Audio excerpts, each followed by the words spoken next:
Hello guys, what's up and welcome back to our YouTube channel. So for today's video nga po, another health benefit na naman po ang ating tatalakayan, which is yung tinatawag nga po nating avocado. Yes, ano nga po ba yung magagawa ng avocado sa ating mga pangangatawan at bakit kailangan po tayong kumain ng avocado? Ayan, hintayin nyo po.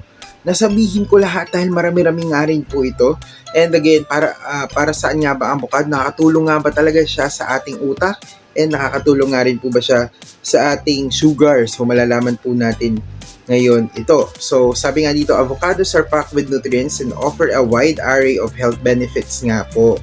Here are some, ito yung some lang of the key advantages of including avocados into your diet. So number one, ayan, is rich in nutrients nga po. Yes, ang avocado ay rich in nutrients. Sabi nga po dito, avocados are a great source of vitamins and minerals including vitamins K, C, E, B6, and folate. Ayan, they also contain potassium. Ayan, so kung mababa potassium nyo, isa rin nga po avocado sa pwede nyo intake, which is essential for heart health. Ayan, so unang-una, heart health agad, ano? Isang napakagandang benepisyo nga po ng avocado. Number 2, ayan, healthy fats. Ayun, yes, sa mga hindi nakakalam, healthy fats nga po ang hatid sa atin ng avocado. Sabi pa dito, they are high in unsaturated fats, particularly oleic acid. Ayan, which is beneficial for heart health. These fats can help reduce bad cholesterol levels and lower the risk of heart disease. So alam niyo na, makakatulong ito para ma-lower yung risk nga po na magkaroon tayo ng heart disease. And of course, yung tinatawag nga po natin na fats na ito, yung healthy fats nga po na tinatawag natin, yun ay kailangan po ng ating katawan. Hindi po lahat ng fats ay masama. Yung healthy fats po, ayan, nakakabuti din po sa ating pangangatawan. Number 3, ayan, is fiber rich. Ayan, sabi nga dito, avocados are an excellent source of dietary fiber which aids in digestion and helps maintain a healthy digestive system. Sabi pa nga dito, fiber also contributes to feeling full. Ayan, yung parang nabubusog tayo. Ayan, which can help with weight management. O again, di ba? Avocado. Pati yung weight natin ay mamamanage niya. And number 4, ayan, is antioxidants. Ayan, isa din to sa importante, antioxidants.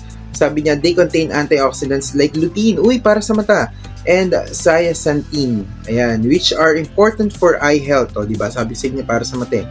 These compounds can help reduce the risk of cataracts and macular degeneration. So, ibig sabihin, maging yung mga kuhain yung magkaroon ng katarata, guys. Kung kayo nangangamba na magkaroon ng katarata, isa pala ang avocado sa dapat nating kinakain. So number 5, ayan, is yung heart health. Katulad nga na nabanggit kanina, heart health. Pero ito na yung pinaka explanation niya. The combination of healthy fats daw, potassium and fiber in avocados supports cardiovascular health by regulating blood pressure and improving cholesterol levels. So, para sa akin pala yan. Alam mo, kung meron lang ako talagang pang-kwan nito, medyo mahal nga lang avocado, pero guys, ang dami niyang benefits. Kaya kung ako sa inyo, if may pambili kayo, bumili na kayo. And masarap din yung avocado. Alam niyo, yung nilalagay sa share ko lang, yung nilalagay sa yelo, tapos meron siyang milk, parang ganun. Ang sarap nun. Pero hindi ko alam paano ginagawa yun. Alam ko ano yun evap yata, saka condensed, tama ba? Basta yun, masarap yun. Or condensed lang, basta yun. And number 6, ayan, dumaldal na ako. Anti-inflammatory properties nga daw. Sabi nga dito, avocados have anti-inflammatory properties which can help reduce inflammation in the body and may be beneficial for conditions like arthritis. Grabe, no? Dami niyang benepisyo.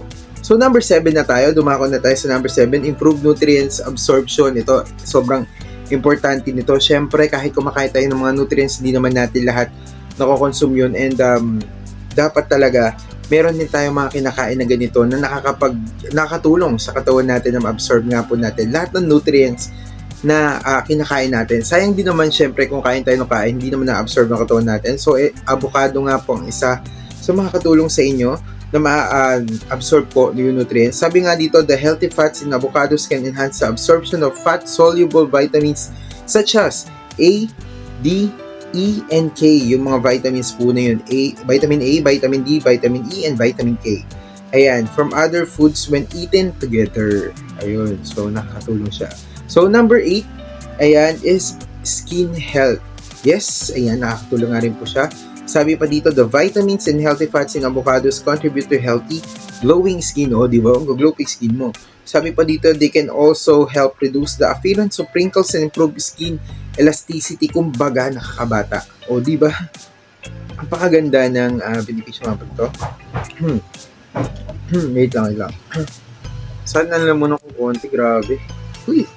Pero yun na nga, number 9. Ayan, actually may dumaan kasi. Number 9, ayan, is yung blood sugar regulation. Ayan, medyo, alam mo na, may problema tayo sa blood sugar. Katulad na sinabi ko nung una, ito nga pong avocado ay nakakatulong sa atin. Paano? Ito nga po yung explanation. The fiber and healthy fats in avocados can help regulate blood sugar levels. Ayan, making them a good addition to a diabetes-friendly diet. Yes, diabetes-friendly diet nga po ang ating avocado. And number 10, ayan is number 10. Wait lang. Number 10, ayan is yung brain health.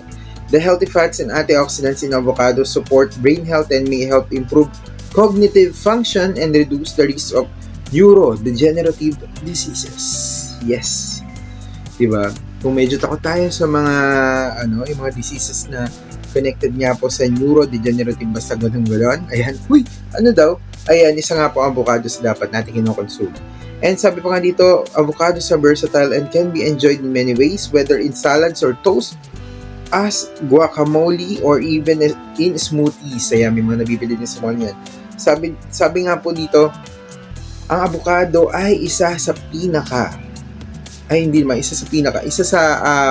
maraming benepisyo nga po na pwede natin kainin. So yun lang guys, kung nagustuhan nyo ito, mag-comment, pag-like, and mag-subscribe na nga po kayo, and hit nyo na po yung notification bell para ma-update kayo sa lahat ng ating mga videos. And of course, gusto ko lamang din pong sabihin na if nagustuhan nyo nga po ito, please, ayan, i-share nyo na rin po sa mga kakilala nyo itong video natin para naman mas marami din pong matuto. And of course, ayan, bilang help na rin po dito sa channel natin at mapagpatuloy po natin palagi ang pag-share din nga po ng mga ganitong information na makakatulong nga rin po sa ating mga kababayan. And again guys, yung naging video ko nitong nakaraan, panoorin nyo rin po dahil marami din po ako mga naging video na magugustuhan nyo rin po kung gusto nyo yung mga ganitong contents or kung may mga vlogs and all, marami pong content dito yan. So maraming salamat po, God bless, ingat po kayo palagi. Hanggang dito lang po yung vlog natin. Kita-kita po ulit tayo sa another benepisyo next vlog. Thank you. God bless and ingat po kayo palagi. Thank you po and bye-bye!